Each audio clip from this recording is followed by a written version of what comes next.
أعوذ بالله من الشيطان الرجيم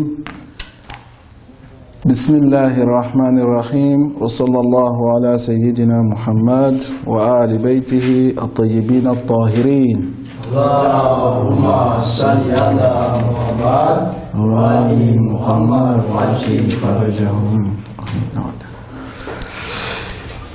Hier nous étions en train de... Comment ça va, monsieur? Ok. Nous étions en train de parler de la vie de l'imam Ali et nous avions dit que les différentes étapes de la vie de l'imam Ali, nous pouvons les diviser en 5 parties. Et on a dit que la 3e, 4e partie et 5e partie, que nous allons essayer de mettre un focus là-dessus pour essayer de faire des analyses de ces époques-là. Puisqu'on a dit que l'époque après la mort du prophète Muhammad sallallahu alayhi wa alihi jusqu'au début de son règne, n'est-ce pas, en tant que le calife.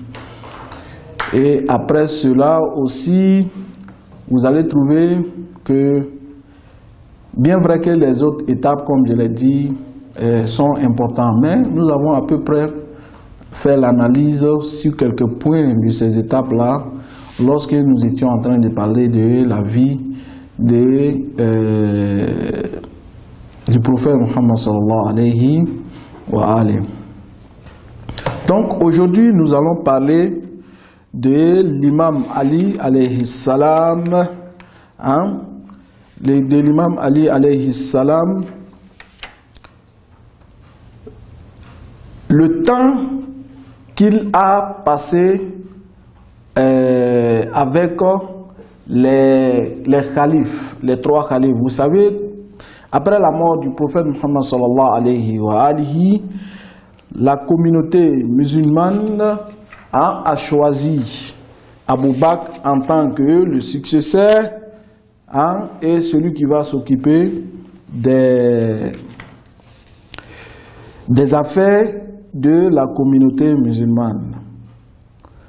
Et que l'imam Ali, qui avait été privé de son droit de régner, de prendre en charge,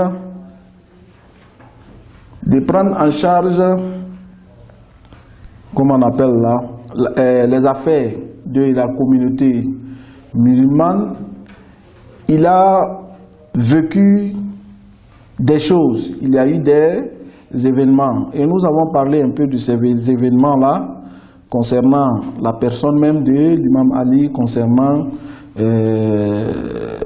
son épouse Fatima Zahra salamullahi alayha. Donc, comme je l'ai dit, nous allons commencer par les œuvres de l'imam durant le règne des khalifes.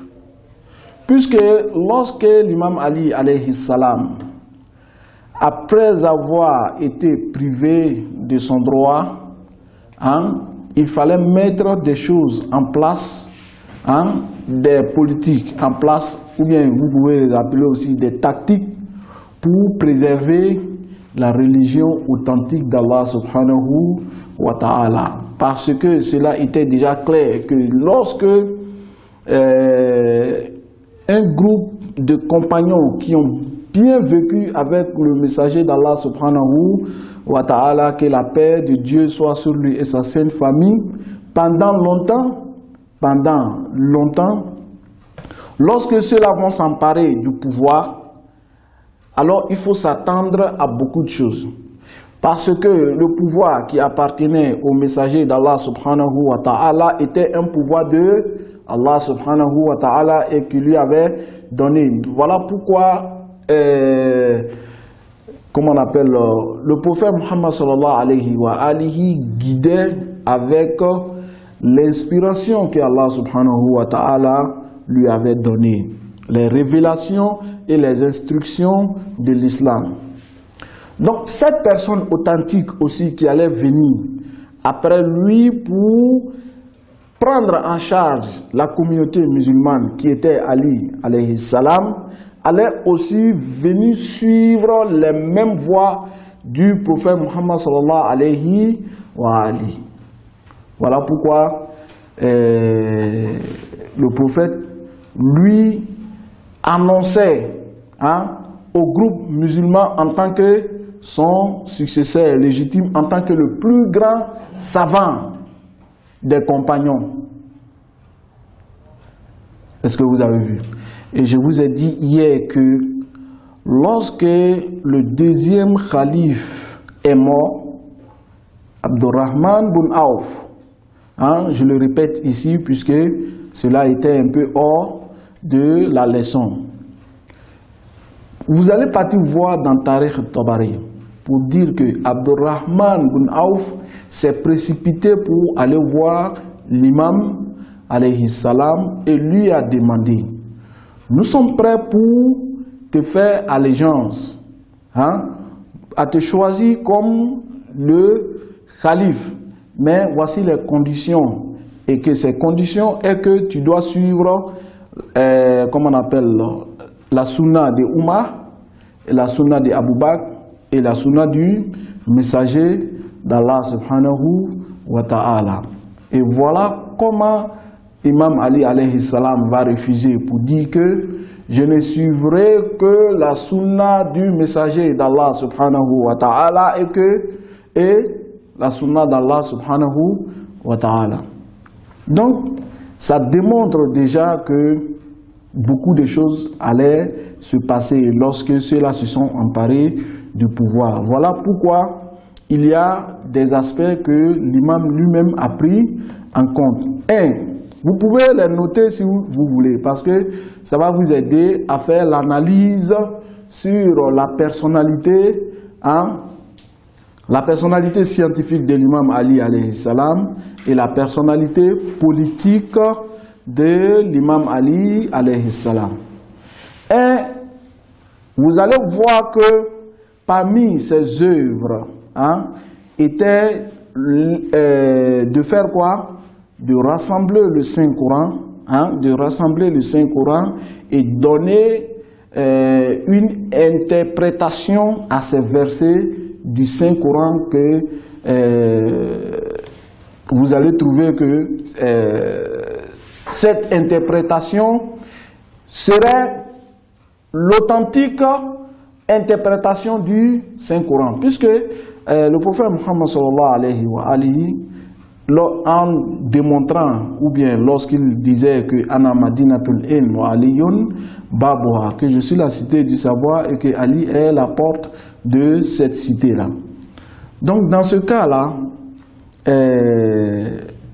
vous allez voir parmi les efforts que l'imam va faire, c'est d'écrire l'exégèse du Saint-Coran et l'éducation de ses adeptes.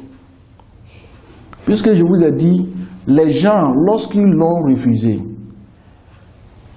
à qui allaient retourner les bénéfices des instructions de l'islam que l'imam Ali allait enseigner?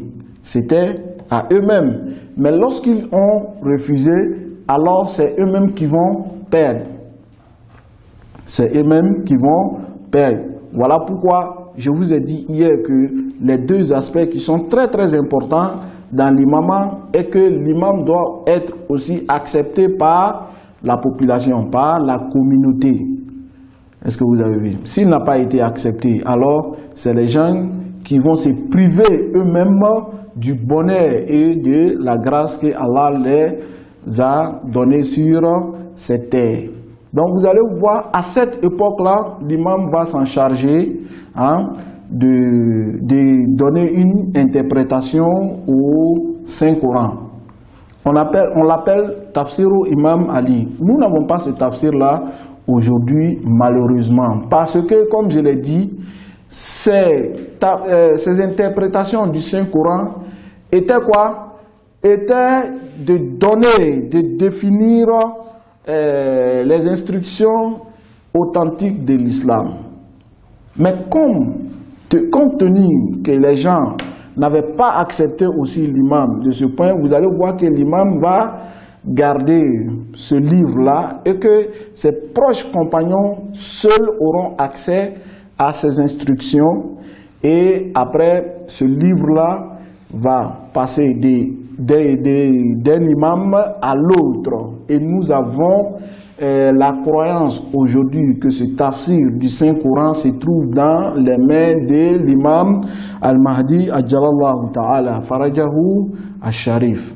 Donc, vous allez trouver au cours de l'histoire, il y a quelques livres, il y a quelques œuvres qui se trouvent aujourd'hui entre les mains de l'imam du temps. Et parmi ces livres, vous allez trouver le livre que l'imam Ali a écrit concernant le tafsir du Saint-Coran. Et vous allez trouver aussi que l'histoire va nous démontrer, par exemple, une grande personnalité de l'islam comme Ibn Abbas, Abdullah ibn Abbas, une personnalité bien connue et célèbre dans l'école sunnite en tant que Hibrul Umma, c'est-à-dire l'encre de la communauté. Vous savez que l'encre est utilisée à écrire. Donc il a été surnommé l'encre de la communauté par sa connaissance. Mais vous allez voir que l'imam Ali de ce côté-là a été oppressé, puisque lorsque vous allez vous référer aux références de l'histoire, vous allez trouver que son enseignant était Imam Ali alayhi salam. Et je vous ai dit, je pense que j'ai lu la parole d'Ibn Abbas ici lorsqu'on lui a posé la question pour dire que quel est le degré de ta connaissance en face de la connaissance et la science de ton cousin Imam Ali alayhi salam. Il a répondu, il dit que ma science en face de la science de Ali alayhi salam est comme une goutte de l'Atlantique, de l'océan Atlantique. Donc l'un des œuvres de l'imam Ali est cela. Le deuxième, les réponses aux grands savants venus des coins du monde. Lorsque le prophète Muhammad sallallahu alayhi wa alihi est décédé, et que à cette époque déjà, il y avait des communautés qui s'étaient converties à l'islam et d'autres communautés qui étaient encore plus loin, comme les juifs et les chrétiens, lorsqu'ils venaient après la mort du messager d'Allah subhanahu wa ta'ala pour connaître l'islam, pour poser des questions sur la religion islamique et beaucoup de choses, vous allez voir que cette personne-là, qui répondait toujours aux questions de ces grands savants était l'imam Ali alayhi salam. Est-ce que vous avez vu? Parce que je vous ai dit plusieurs fois que les juifs avaient déjà la connaissance et les qualités de ce messager d'Allah subhanahu wa ta'ala qui va venir au dernier moment, dans le dernier temps. Et que lorsque nous allons faire l'analyse de la famille, les gens de la maison du prophète Muhammad sallallahu alayhi wa alihi, nous allons trouver aussi cela, bel et bien, ils ont été décrits, où ça? Dans ces livres et ces écritures saintes. Voilà pourquoi lorsque nous avons donné l'exemple au cours de, comment on appelle, les chrétiens de Najran, lorsqu'ils sont sortis en conflit de malédiction, d'appeler la malédiction d'Allah subhanahu wa ta'ala sur le groupe menteur. Vous allez voir qu'il va refuser de rentrer en conflit parce qu'il avait déjà une connaissance concernant les gens de la maison du messager d'Allah subhanahu wa ta'ala. Donc, ces grands savants qui avaient aussi de la connaissance venaient à Médine et la personne qui était capable de répondre aux questions de ces savants-là était l'imam Ali alayhi salam. Je vous ai donné un exemple l'autre jour pour dire que lorsque vous analysez l'une des réponses de l'imam Ali en face d'un juif, cette réponse-là démontre pour dire que l'imam Ali alayhi salam était la première personne pour dire que la terre était ronde. Est-ce que vous avez vu?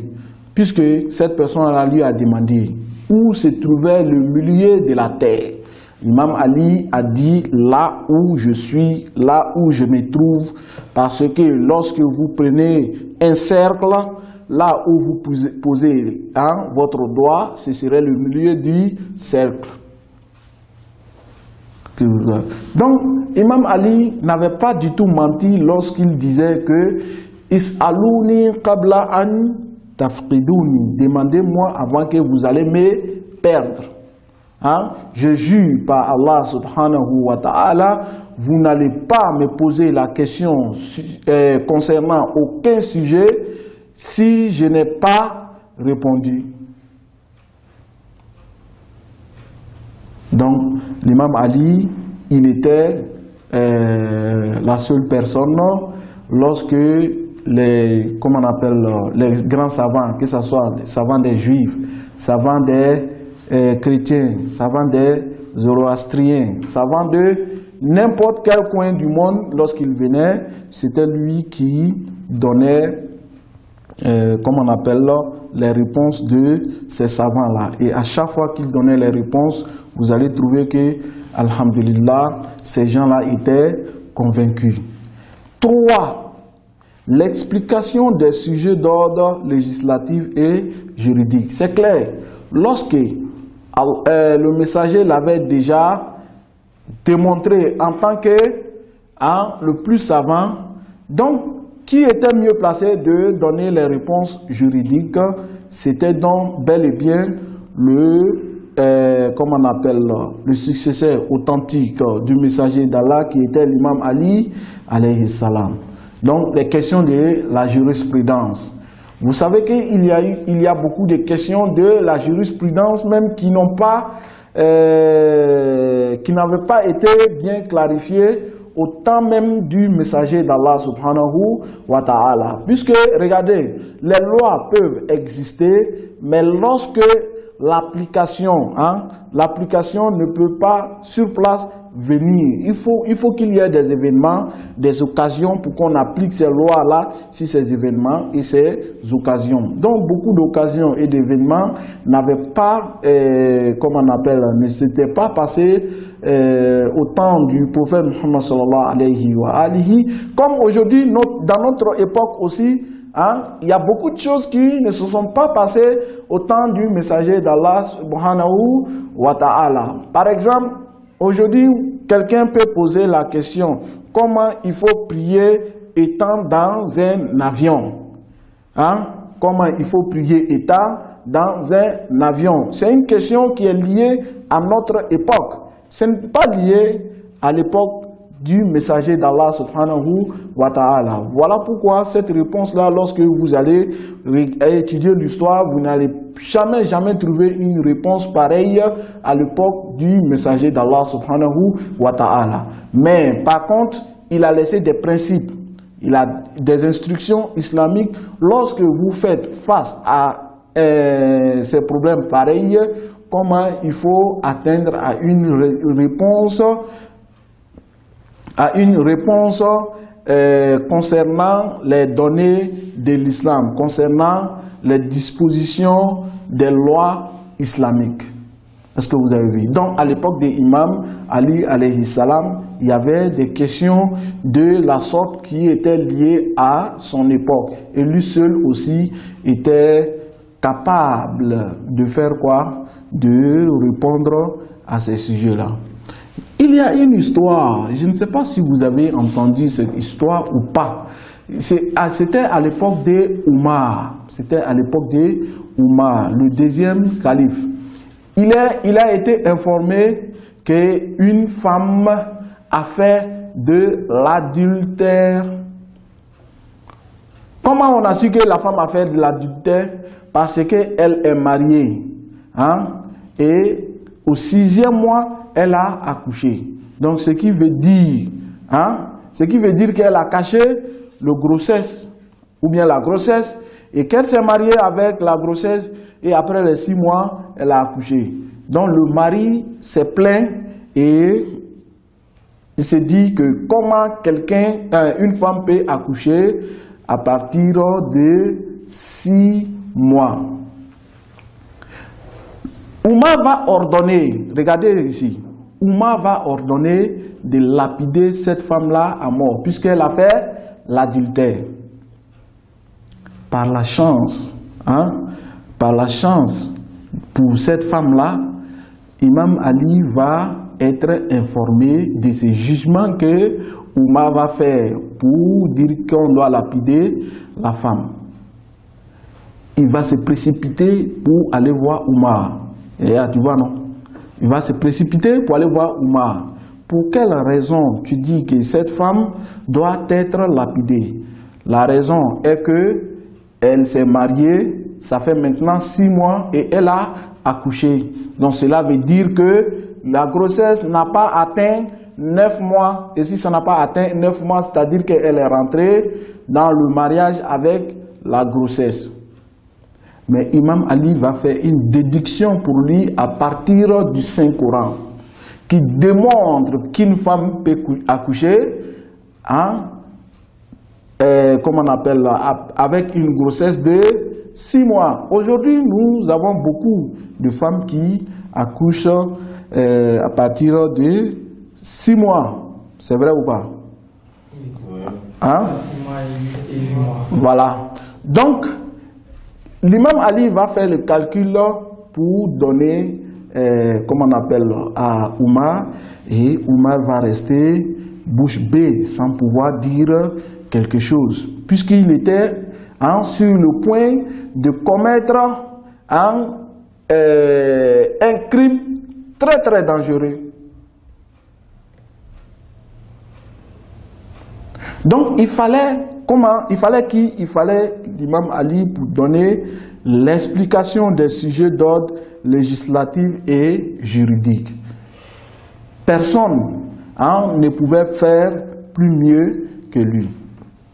Donc, quatrièmement, c'était l'éducation et le perfectionnement du groupe des compagnons aux armes. C'est-à-dire que, tel que Ammar Yasir, tel que Megdad, tel que Salman et beaucoup de compagnons, comme nous l'avons déjà mentionné. Cela était regroupé autour de l'imam Ali et qu'il prenait des leçons avec lui. Donc, le 5e, c'est les efforts et le travail en vue d'assurer la subsistance des personnes impuissantes. Vous savez qu'à cette époque aussi, il y avait des opprimés, il y avait il y avait des gens qui étaient devenus impuissants parce que ceux-là qui se sont emparés du pouvoir, ils faisaient du n'importe quoi.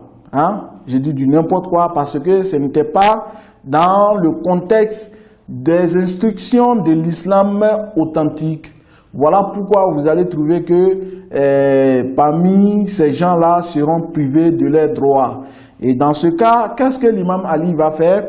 Il va aller, lorsqu'il va se détacher, il va aller faire en sorte de travailler, de sensibiliser le groupe qui était autour de lui pour pouvoir travailler et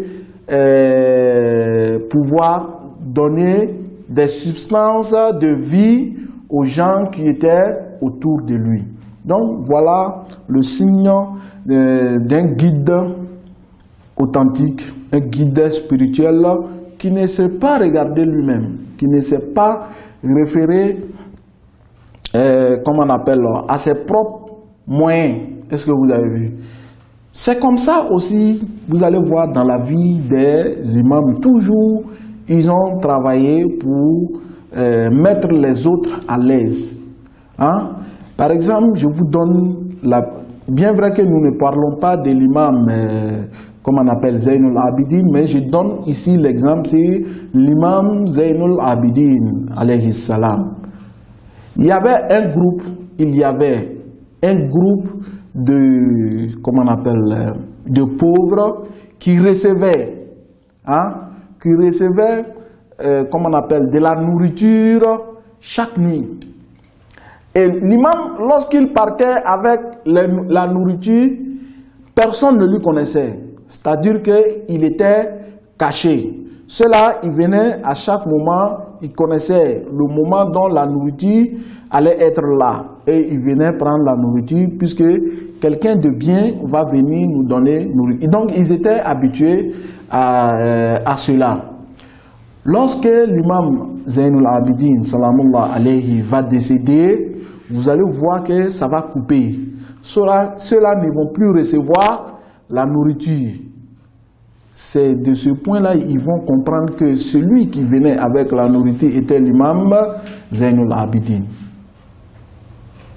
Est-ce que vous avez vu? Donc, comment on appelle, ces choses de la sorte se trouvent dans la vie de l'imam Ali alayhi salam. Le dernier ici, c'est lorsque les tenants du gouvernement Khilafa islamique étaient confrontés aux problèmes politiques. À chaque moment que, à l'époque de Abu Bakr, à l'époque de Omar, à l'époque de Ousmane, lorsque ceux-là avaient des problèmes politiques, vous allez voir, ou bien des problèmes juridiques, tout cela, il se référait à qui? À Imam Ali alayhi salam. Voilà pourquoi vous allez trouver, Omar lui-même aussi va dire à plusieurs reprises, là où la Aliyun, la halaka, Omar, si ce n'était Ali, Omar allait périr. C'est-à-dire quoi? C'est-à-dire que Ali a beaucoup contribué à la vie politique et à la vie juridique de ce deuxième calife. Il y a même une parole de Omar qui est écrit quelque part ici, là, que je vais voir si je peux le trouver, si je ne l'ai pas trouvé. Voilà. Par exemple, il y a la parole de Abu Bakr qui dit que Dieu préserve, pardon, c'est Omar.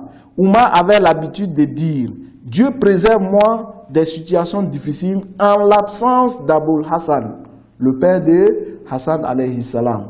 Puisque si l'imam Ali était absent, lui, il y a beaucoup de problèmes qu'il ne pourrait pas régler lui-même. Est-ce que vous avez vu? Au moment de la guerre de, comment on appelle, au moment de la guerre contre les Romains, vous savez que avant sa mort, le prophète Muhammad sallallahu alayhi wa alihi avait toujours mis, comment on appelle, des dispositions en place pour pouvoir contre-attaquer, comment on appelle, les Romains qui étaient contre l'islam.